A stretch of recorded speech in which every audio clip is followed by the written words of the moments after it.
सकाळची वेळ द्रौपदीची वेगळीच होती. कशी माहिती का? देवाच्या पुढे मस्तपैकी बसलेली होती, उपासना करत होती आणि भजन करत होती. कोणतं भजन होतं ते? जय जय राधा रमण हरी बोल, जय जय राधा रमण हरी बोल, जय जय राधा हरी बोल, जय हो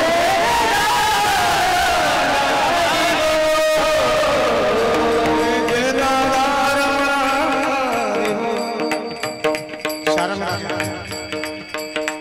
जय जय राधा राधा राधा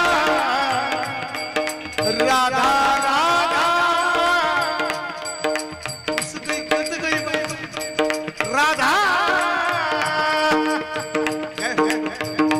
जय जय राधा रमण हरि बोल, जय जय राधा रमण बोल,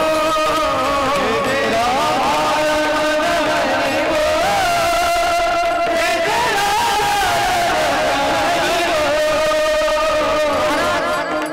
द्रौपदी मातेचं भजन चाललंय. देव घरामध्ये शिरले आणि भजनामध्ये तल्लीन झाले आणि नाचू लागले. देव नाचताय, देव नाचताय आणि अभिषेक महाराजचं मुलगा ऐकून देव जास्त नाचता मारा. देव इकडे उद्धव म्हणाला, देवा काही भान ठेवा, काही विषय नाही.